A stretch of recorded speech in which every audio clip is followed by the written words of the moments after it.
Good afternoon. We are pleased to have you join us for the continuation of our 5-part Reopen Strong webinar series, hosted by Digital Promises League of Innovative Schools.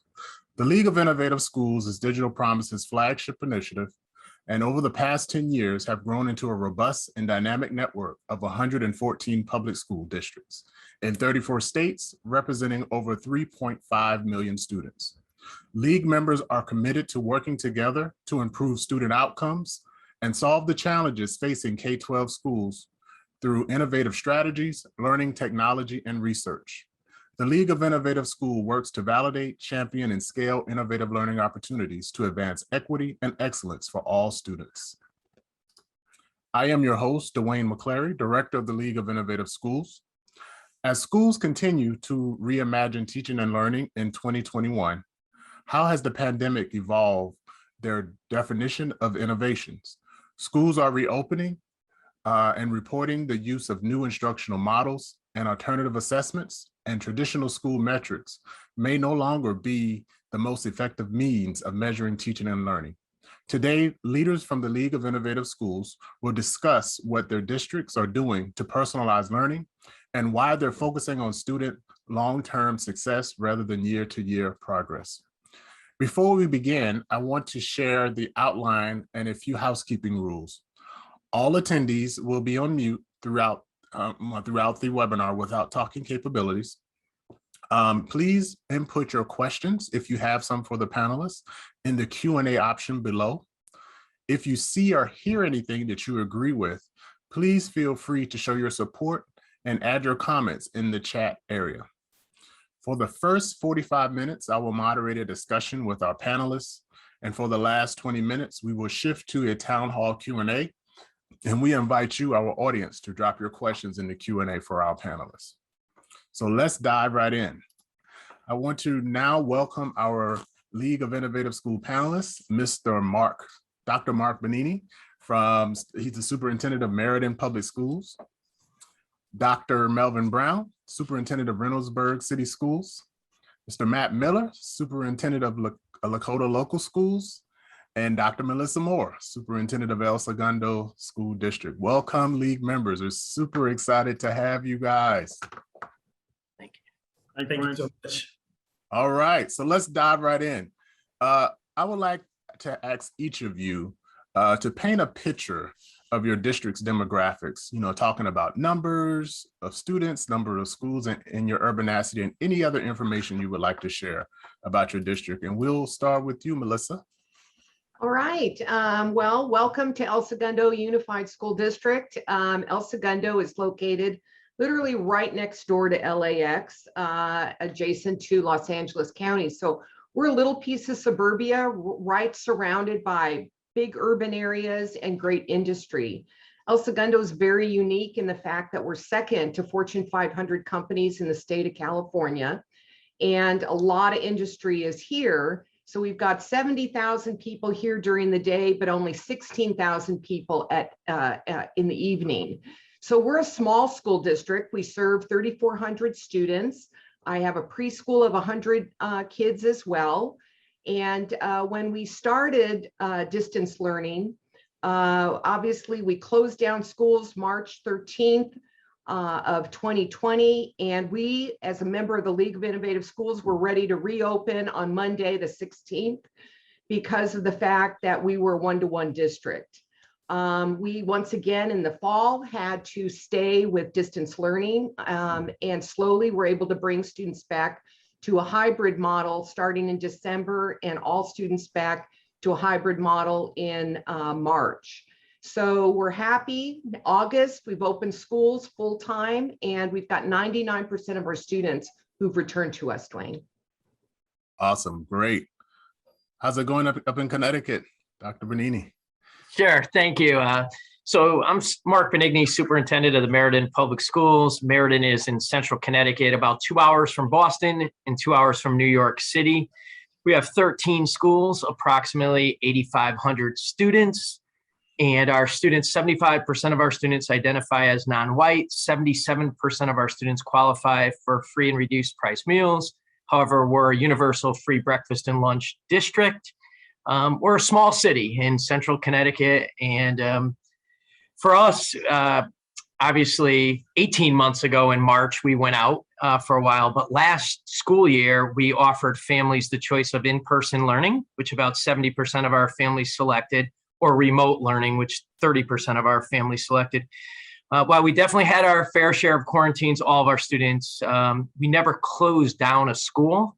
And we kept the learning going by utilizing some of our outside areas and also with the hard work of our teachers and families. It truly was a team effort. Great, great. So let's head on over to the great state of Ohio. How's it going, Dr. Brown? Doing well. Thank you so much for having me, and welcome to everyone. Reynoldsburg City Schools, we are just outside of Columbus, Ohio. Outside of Columbus, we are the most diverse district in Central Ohio. Roughly 65% of our students are students of color. We have roughly 65% free and reduced lunch. We don't know what those numbers exactly are right now, and I'm sure none of us do. But we went through the iteration on March 13th as well. Once that announcement was made that schools were going to close, we had begun about 2 weeks before that to start planning because we kind of foresaw it coming. So once we took the Monday following that day as a PD day for our teachers to get ready, and Tuesday we were ready to roll. We had devices in our kids' hands and they were ready for one-to-one learning. And we went through some iterations throughout that school year. Kids stayed home, of course, for the rest of that school year. And we started the new school year in a hybrid model, which we stayed in until March when we actually were able to bring everyone back in. And hopefully this year, fingers crossed, we're going to continue to be able to be successful with all of our kids in the building. All right. And let's head over to Lakota, my good friend, Matt Miller. Thanks, Dwayne. My name is Matt Miller, proud superintendent, Lakota Local Schools. Here in Ohio, we are just north of Cincinnati, suburban school district of just over 17,000 students. 38% of my students identify as students of color, about 20% free and reduced lunch. But as Dr. Brown just mentioned, that number is a little bit of flux. Last year, we offered in-person and virtual learning. So we were, of our 17,000 students, about 3,000 finished up last year in a virtual platform. 14,000 obviously that were in person, and we've been in person from the get-go this year. We still offered our virtual learning option this year for any families that didn't feel safe coming back, or their students thrived in that environment too. And we have just under 400 students now that are in a virtual learning option. So I'm glad to give some opportunities to our kids. Awesome. Great. It's always putting kids first, trying to make sure they receive that quality education. So let's jump right into some questions. If you could describe the learning and the teaching models you previously used and how those models have changed since the pandemic, you can do it kind of a high level, or if you want to dig deep into it. So just kind of tell us about those models, and we'll start with you, Mark. So I think now no one will ever question the need for one-to-one in devices or access or single sign-on. That's just the way it's going to be. And I think for us, it's, we know that small group guided reading and math instruction that our teachers pull those groups is critical to their learning, but we want to continue to supplement that with high quality digital content that personalizes the learning, engages students, gives them immediate feedback, targets and goals. So when we can combine both of those worlds together, we think that's how we'll advance the learning. Definitely during the pandemic, as we cohorted students, we were very cautious in how we group students. And I almost feel like last year we spent a lot of time going back to those old school models of put everyone in a row, let's space them out. This year, we're trying really hard to make sure that we have that teacher-directed support. So digital content engages personalized learning for students, but it's those actual small groups where we think we make our largest gains, and teachers need to be able to have the time to pull students to do that. Yeah, 100%, 100%. How about you, Melvin?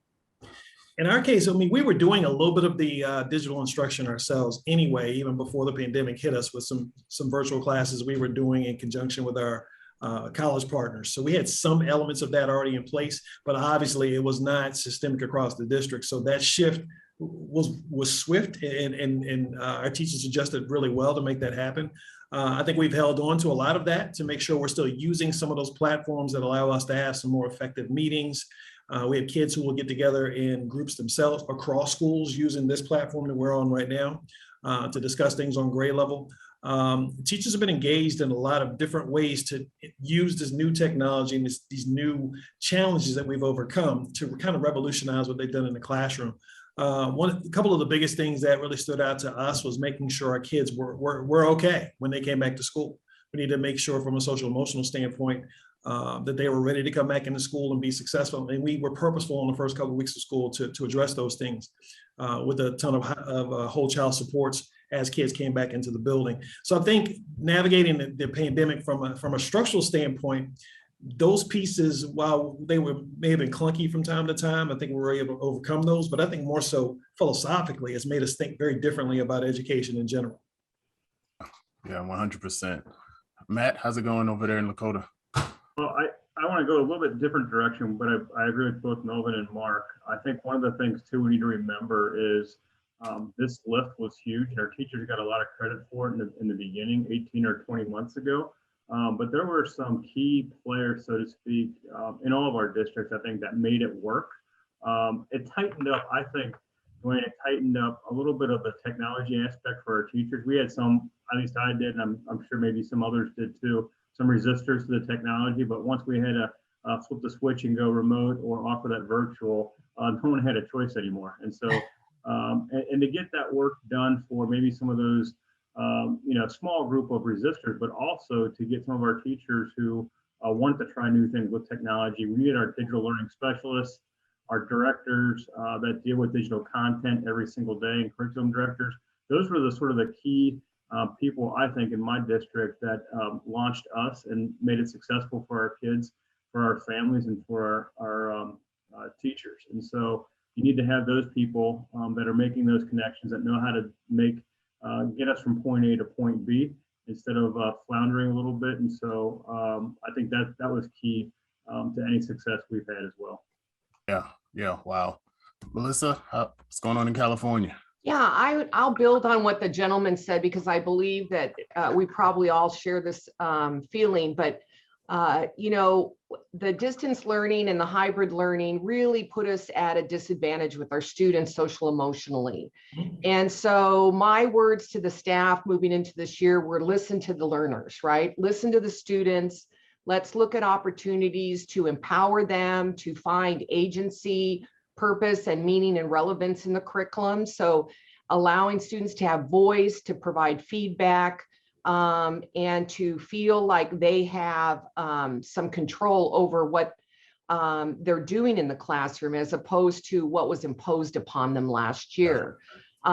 We have a foundational belief that personal relationships are the heart of our school district. And as Maya Angelou said, people will never forget what you said, but people will forget what you did, but people will never forget how you made them feel. Yes. And so I empowered all our staff at the beginning of the year to say, relationships first, the content will follow. It's absolutely about making that individual connection with those learners and students in your classroom so that they feel like they matter, they feel a sense of belonging in the school, and the academics will just follow naturally. Yeah, 100%. So I know before the pandemic, and even more prevalently after the pandemic, school districts have focused on social emotional learning and helping students and families navigate the pandemic. How are you assessing SEL, and what is the data telling you, and how are you integrating SEL in teaching and learning? And I'll start with you, Melvin. Oh, sure. We use a tool called Panorama Ed, which I'm sure a couple of us use as well. That gives us feedback on where kids are in those continuums, and gives us real feedback we can use to implement in classrooms. So that's been a huge tool for us. We also used a lot of our ESSER funds to bring in resources, be they social workers or whomever, to assist kids in ways that we probably could not have anticipated before. And even as kids came in the building this school year, we still did not know exactly what we were going to run into as they brought things to the doorway again. I haven't been away from school in a traditional fashion for so long. And those things have shown up in the classrooms. I'm really proud of our teachers who've done a great job of handling What were typically classroom disruptions, any of the referrals and suspensions that I've gotten, they're not classroom oriented things. Our teachers are handling business in the classroom and doing a really good job of connecting with kids and giving them that sense of belonging. Many of the things we have to control and look towards making sure in transitions and hallways and those types of things, that's where the majority of our issues are popping up. And I think it's because kids have been away from each other and now they're together and they want to make sure they make their presence known. So we want to make sure to stay on top of that. But making sure we use that data to really show up in the classroom and not just be something that we can say we've done and here's what our numbers look like. We want to use that information to help us improve. Yeah, great. How are you integrating, Matt, SEL? Very similar to what Dr. Brown just mentioned as well. We use Panorama and a couple others and get survey from our kids. I will say too that last year it was sort of like this cloud over in-person learning, and kids weren't sure what their new world and reality was. So the discipline referrals last year were almost non-existent. Mm-hmm. And so I feel like now they feel that our kids feel like they know what things are going to be like now. And so we're seeing a little more of that pop up this year than what we have in the past. I think too, one of the big pieces that we're using some of our ESSER dollars for is MTSS. And so we had some MTSS initiatives in pockets, in separate buildings. And now we've made that really a thrust of our district K-12, actually pre-K-12 now. And so that's bringing some commonality to Lakota, but for our teachers and for our kids. So I think that was important for us. And we made that one of our initiatives, and it wasn't just going to be optional this year. And so that helps a lot with SEL, at least it has so far in the first month. Wow, great. Dr. Moore, how are you guys doing SEL in California? Yes, we've adopted the Yale Ruler program. And so it has been something that's been a journey where you start with your faculty first, and then you roll into your students. At our elementary schools, I really feel good about how it's become an institutionalized practice. I met with an elementary principal yesterday, and they actually had a year-long plan of focus areas within the Ruler program that they were going to implement. We've got 2 SEL teachers at each site to kind of lead the charge. At the high school, we just had our WASC review, and they definitely saw Ruler. However, that's a next step for them to even deepen that work. We too are using Panorama. I have found the baseline data to be really, really interesting because you can run it by school site. You can actually run it by individual student. You can find out trends as far as, are people feeling a connection to an adult on campus? Do they have positive feelings about coming to school? Or do they have challenging feelings? How are they doing regulating their emotions? So this has been a tremendous tool for us. And of course, it's interesting when you get your baseline data in the middle of a pandemic. So to me, we've got nowhere to go but up on that one. But I'll look forward to seeing the comparisons. Oh yeah, 100%. Mark, how you guys doing at SEL in Connecticut? Sure. We're implementing Character Strong K-12. But more than that, we've always had a climate suite of tools. And in there, we have our climate surveys that are completed by students, staff, and parents. We have a getting to know you survey that our students complete. And teachers will say, well, geez, I see all these students. How can I possibly get to all these getting to know you surveys? And what we do is we target the ones that kind of to gear teachers to review and look at, because those are the students that we know may need a little bit of more additional support during the upcoming year. We did use some of our ESSER funding to add social workers, psychologists, making sure that every building has some additional support staff to support students.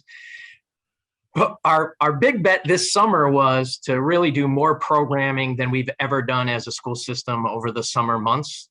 We thought that would be important for our students and families, but also for our teachers. So in a typical summer, we may bring in hundreds of students. This summer, we brought in thousands, and what we approved could have been less about academic, but more about getting together. We did a Future All-Stars program where we had our middle and high school coaches run sports activities with our students that was very well received.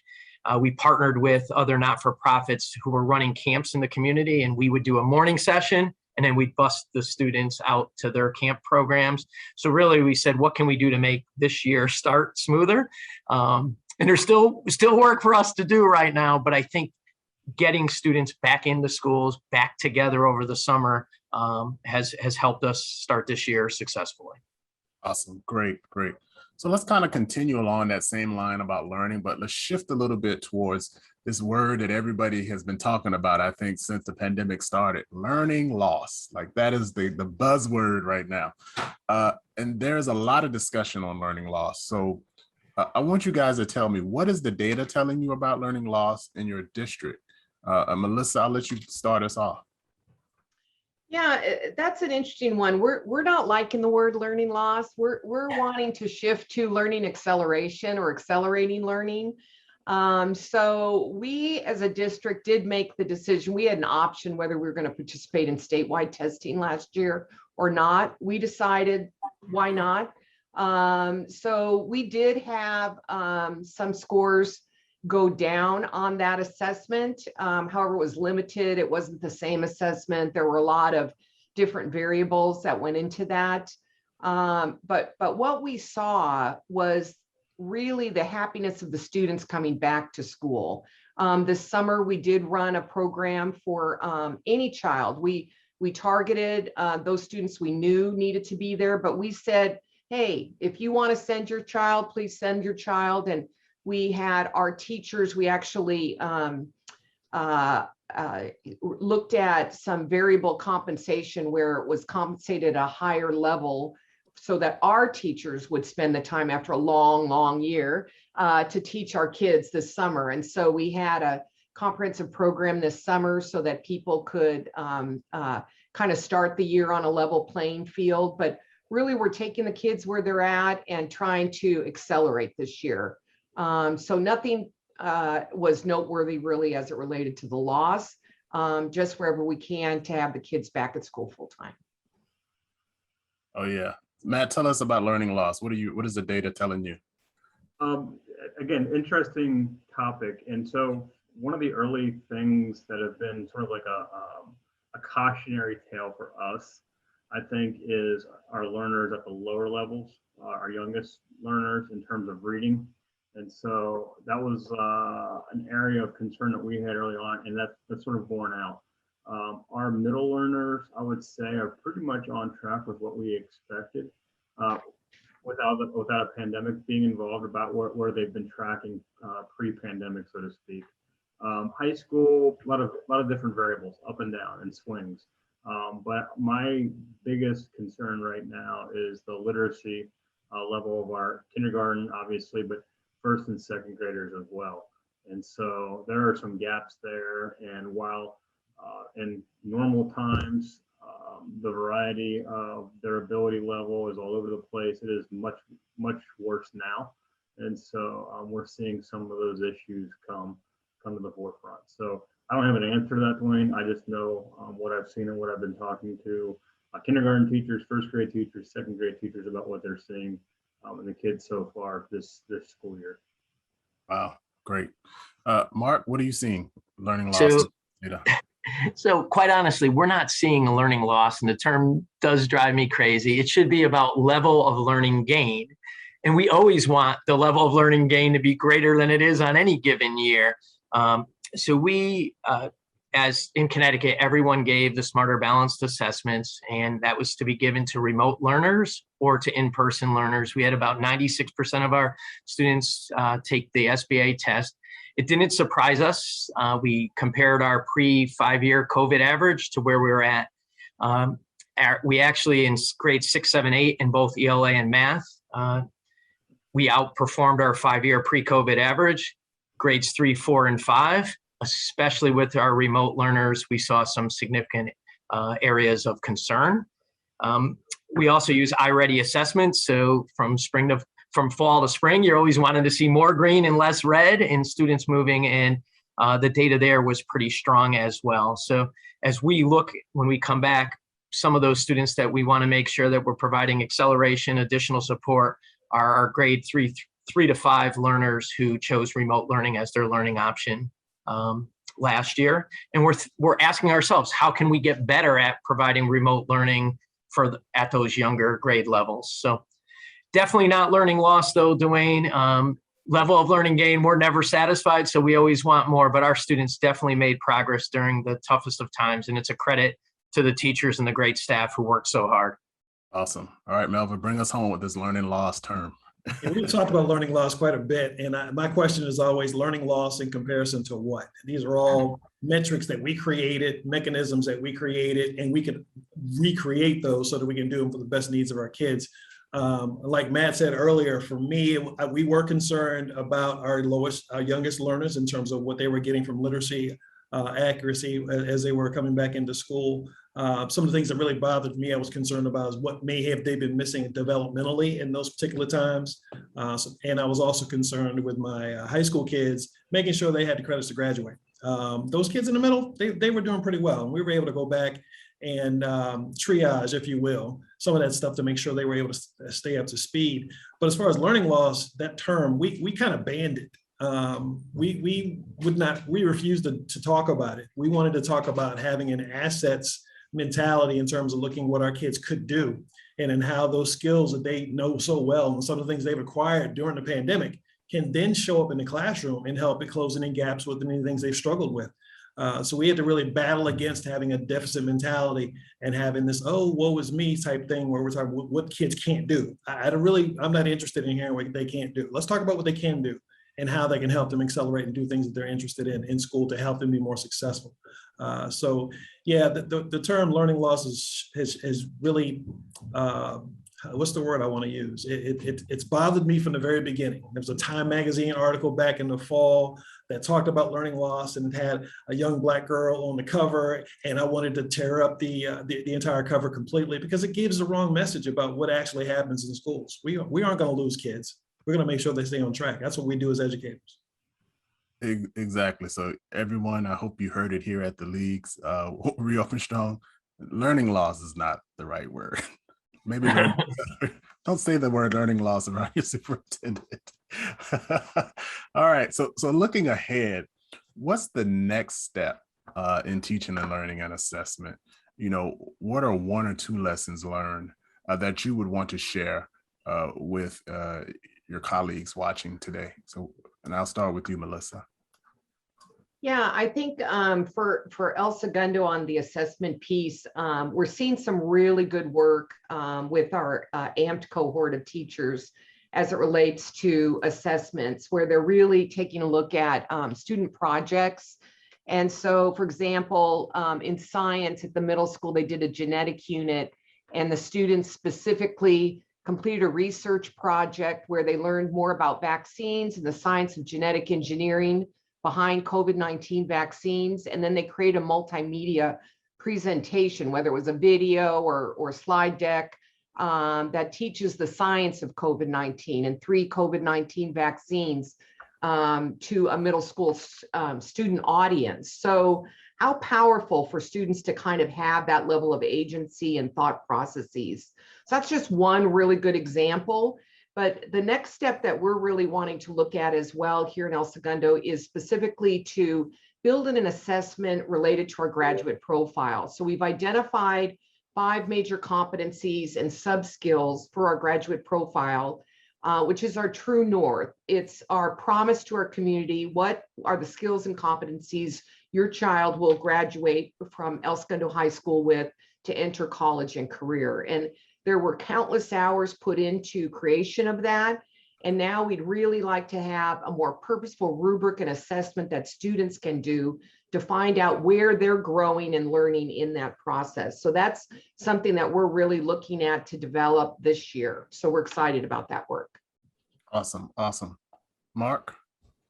Yeah, I think for us, we need to go back to our student-centered look-fors and really make sure that we're providing voice and choice to our students, but also be intentional about collaborative work, small group work, because students lost some of that during the pandemic. So how do we make sure that's part of their learning experience once again? Great. Matt?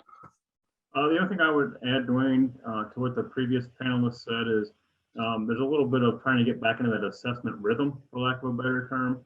It's been a little bit disjointed, and at least in my 23 buildings. And so we're trying to get something more, I don't know, routine sounds terrible when you're talking about assessments, but I hope you know what I mean. I just think that we've kind of gotten away from it. We need to get back into more of a consistent support for our kids. Great. Melvin? For us, we try to we've always been a STEM oriented district. We had the first K-12 STEM pipeline in Ohio.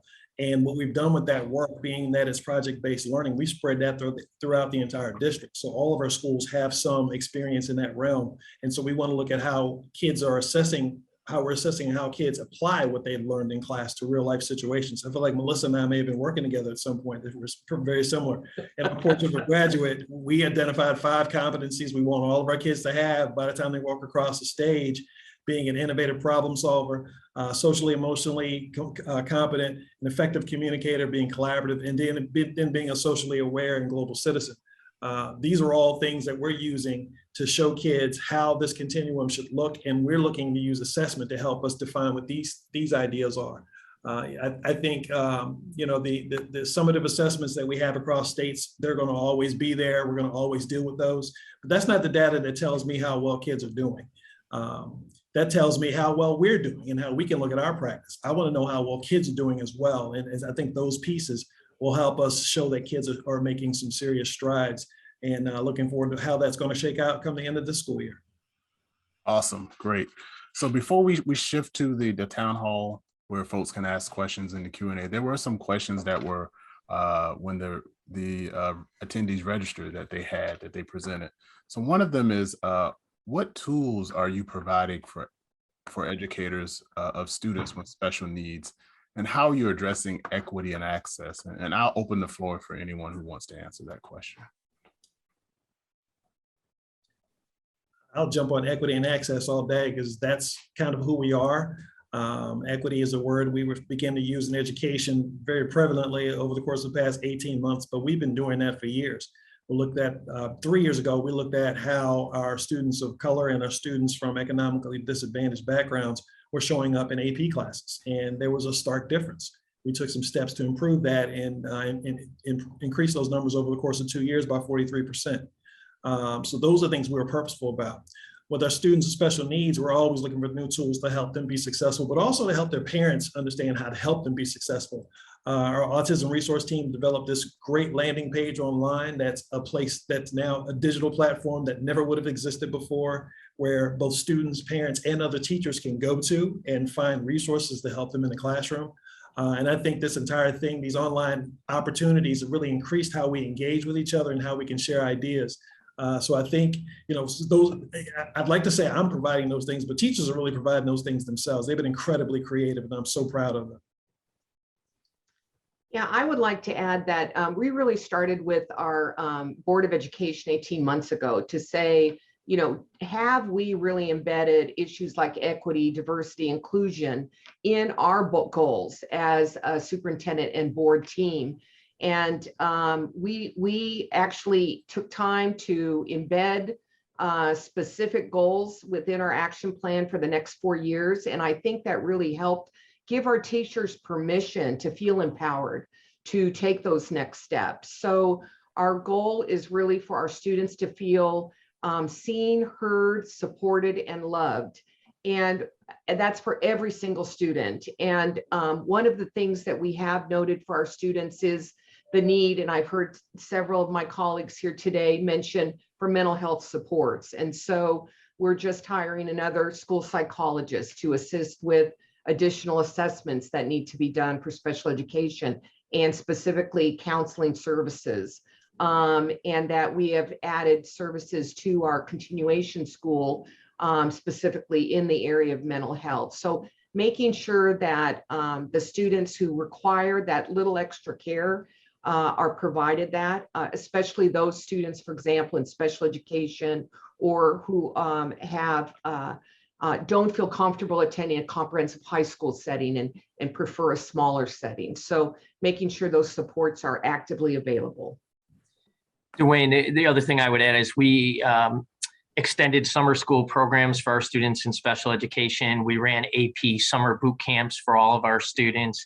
And the other thing is we've added sensory rooms at our schools and based on more of the population. So we're not big enough to have a program in every one of our 8 elementary schools, but we are big enough to have one program for students with communication issues and autism. And there we may have one type of sensory room. At another school, we may have a different type of sensory room. And I think those have been very helpful for our students as well.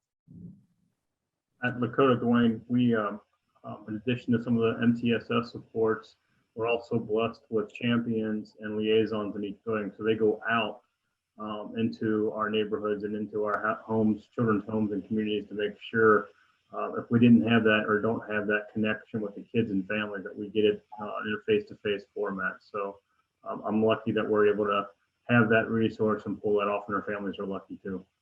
Yeah, great. Yeah. So I think all of you said something around ESSA funds, like utilizing ESSA funds to get you, the extra supports.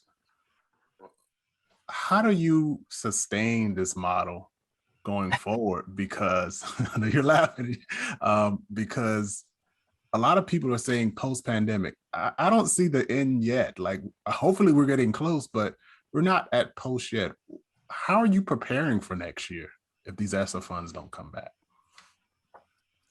So a lot of the funding we know we're going to have for 3 years. Some of the positions that we've hired, quite honestly, we've hired them on 3-year positions with an understanding in Connecticut with our union that if another position or certified opened up, they would have first opportunity to transfer in. So when you're hiring someone for a 3-year position, we're able to fill those. I worry in future years when you're hiring someone and it's a 1 year and 2 month position, will you be able to fill it? We're also looking like what moves can we make? How can we use these resources to improve the educational experience for our students, but not have recurring costs past the grant? So some of the little things we're doing, outdoor classrooms, we're doing pavilion spaces, new field structures, really looking at how can we maximize some of those outside areas to improve learning for our students. But I do worry, I mean, we have added staff that then our teachers and students depend on. And then 3 years from now, what will we look like? But I think most of us live year to year now, and I think that's what we're going. We're going to do the best we can for our students every year, and so be it. We'll worry about some of those issues down the road. Yeah, I would agree with that too. Same thing. I mean, the ESSER dollar is going to go through 23. I think we'll take a look at it in terms of staffing, and that's probably the biggest piece for us. And we might have to make some tough decisions down the road. But Dwayne, to your point, we're going to be in this for a while. Yeah. Yeah, we've had to be very strategic when we add new staff and not just think we've got a blank, just blank checks. Right? We haven't been given blank checks. We have to be really strategic and thoughtful with what are the highest needs. And so I agree with my colleagues. Well said. Yeah, it's very similar. We looked at places that it would have been easy just to add sections to create lower class sizes and those types of things. But for us, that would not be sustainable. So we came up with some ideas of how we could lend some supports to get us through. However, this is going to look over the next few years. And, most of them are a series of 1-year contracts, 3 of them to start. So I know those can exit out if necessary. And we do the things that are most important in classrooms. Hopefully 3 years from now, we're going to be in a better place and we will have recovered from some of this. But it definitely has changed us forever in many ways. So speaking of 3 years, and this is a question that came in on the chat to me.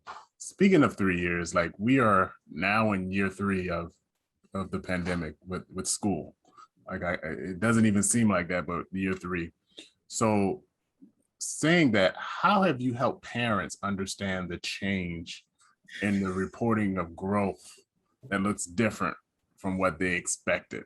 Like, how are you communicating to parents, what this, because they're used to getting these big reports at the end of the year. Is that still happening, or how do you help them understand where we are?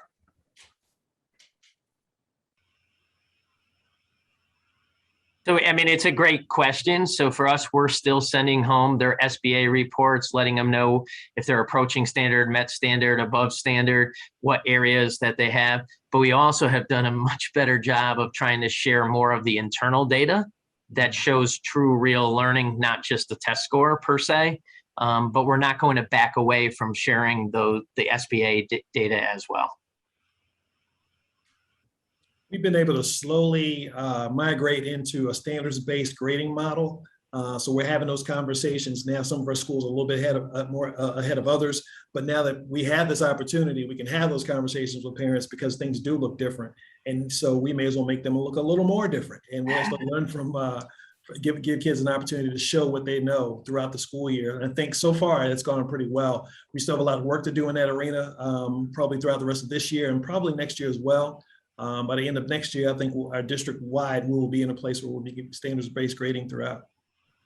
We're also standards-based grading K-8 at the middle school specifically. We're international baccalaureate schools, so they have shifted to the MYP grading system, and they did it without a problem. I mean, parents, I guess last year the world turned upside down for everybody, so one more change seemed to roll out, and it wasn't as controversial as masks. So, anyway, sometimes it can be a blessing. So.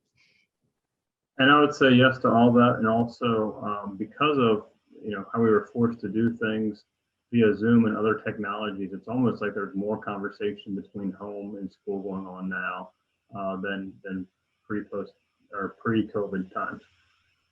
Yeah, we've seen a lot of traction around where families were looking at the school districts for the information first before they went to any other area. So, just adding on another thing for schools to kind of manage. So I'm going to shift now to some questions from the audience. And one of them, I think, Matt, you've answered already, but I want to pose it to the panel. And Carmen says, when functioning within the schools, are you functioning as if there is no pandemic, or as the pandemic is over?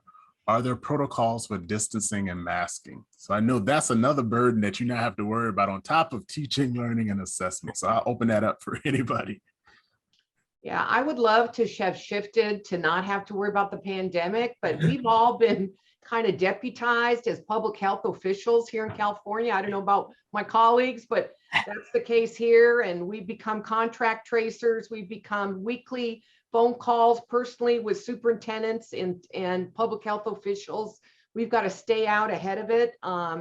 Recently, I was on a subcommittee with our county office and the Department of Public Health here in LA County to specifically decide how we can more closely align what was more restrictive quarantine with the state quarantine. And so we were able to get our point of view across there. But it's very strict here in LA County.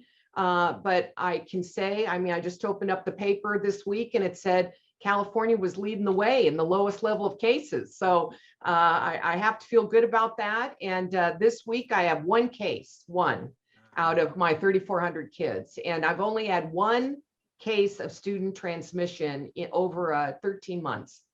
Wow. On campus.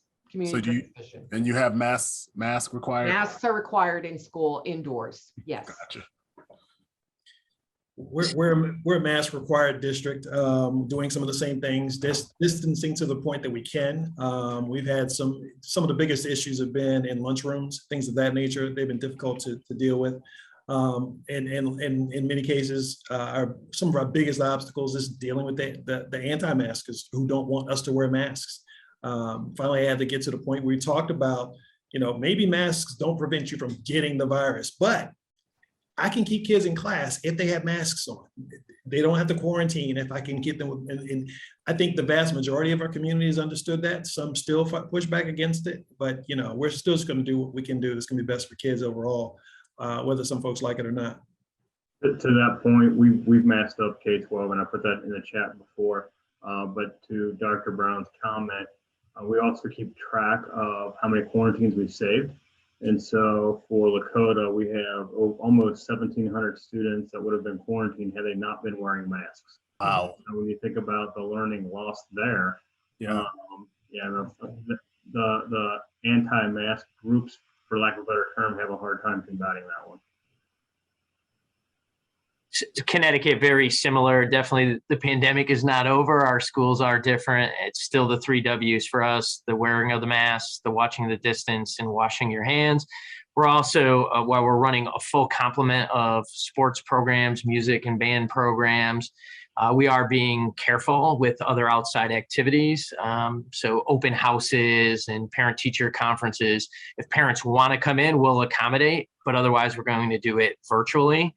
And what we saw during the pandemic last year was that our participation had never been better on parent-teacher conferences because they could do it right from their phone. They weren't taking time off of work, driving to the school. They can do it right from their phone. So that's one of the positive changes. And that's kind of how we're approaching this. Like we don't want to minimize anything that could impact students from being able to get as full of a school experience as they can. And our parents have been supportive of those efforts. Awesome. Wow. Matt, I love what you said, like focusing on the opportunities that you've saved. That you save kids from because of that. Trying to keep kids in school. I think that's a great way to kind of pivot, the conversation. We have one more question from the audience around, I think, extended learning. And it comes from Helen. And Helen says, parents work 2,000 hours and students are in school for only 1,000 hours. Out of school time represent an immersed learning opportunity. And there is a huge equity gap in enrichment access and out of school time. What are your strategies for out of school time? And I guess the other question is out of school time still happening during the pandemic?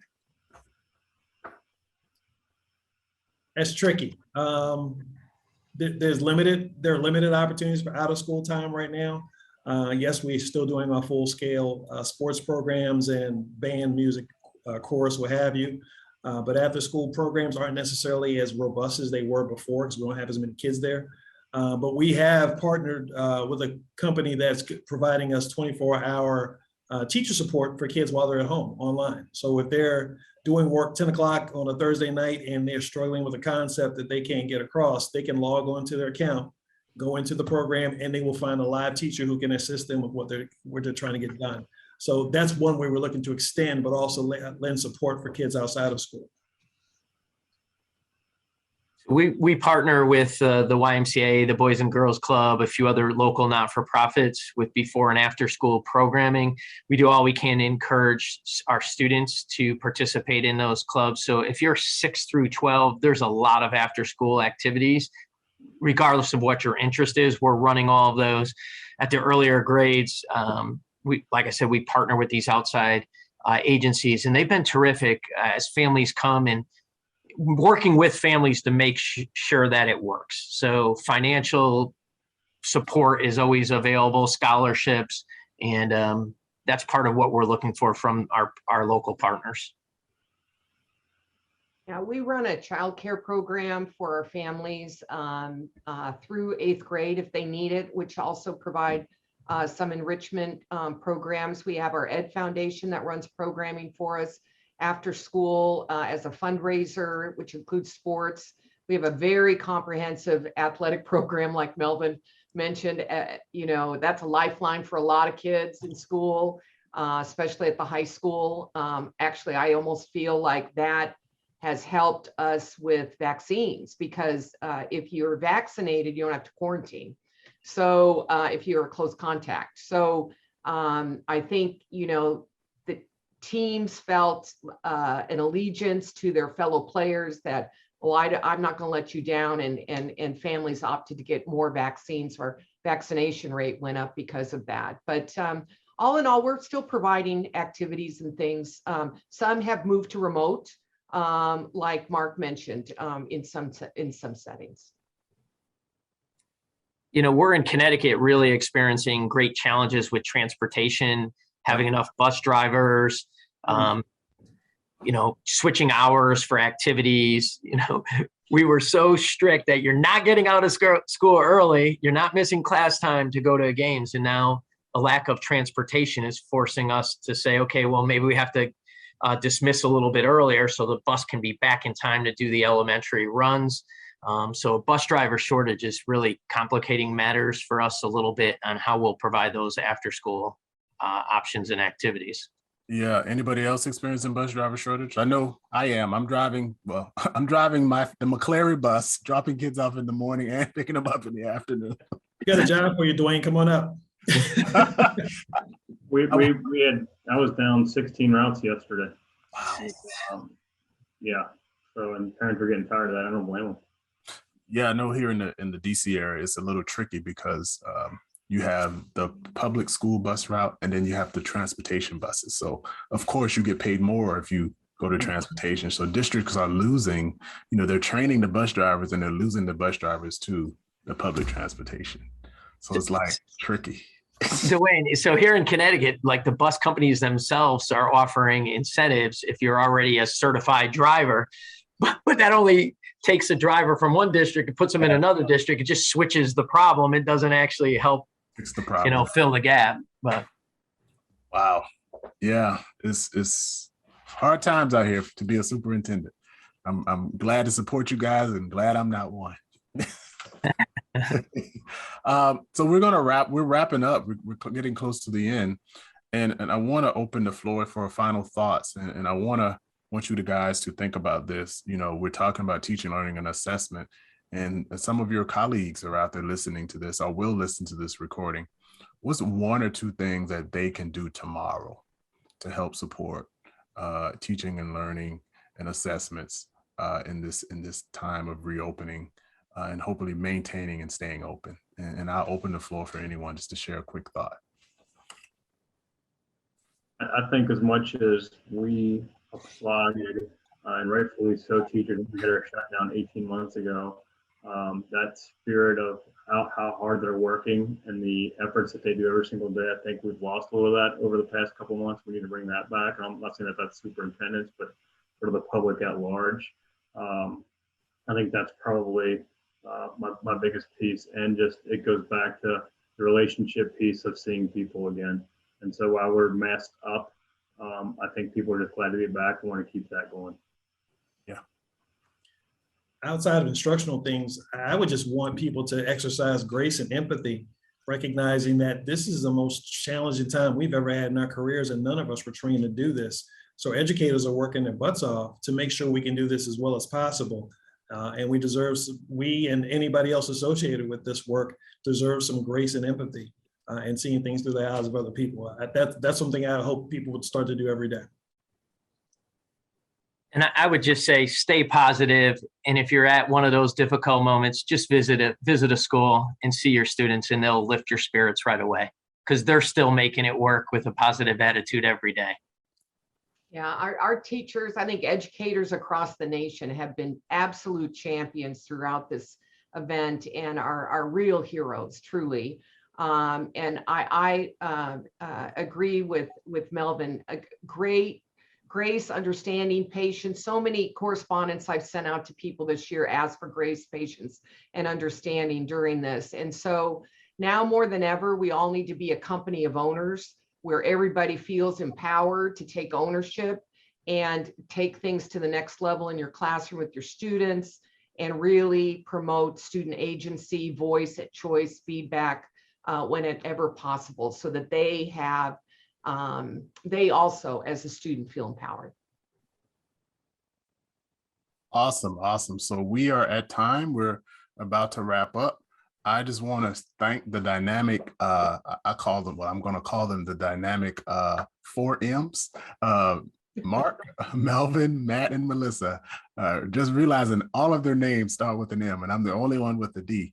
So, my last name starts with an M, so I can be included. So thank you guys for your expertise and sharing with your colleagues.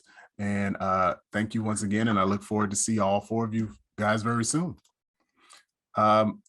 Moving on, we would like to remind everyone that our last webinar for this Reopen Strong series will happen on September 29th, where we will talk about data privacy, equity, and interoperability, looking at how can districts reopen strong utilizing these tools.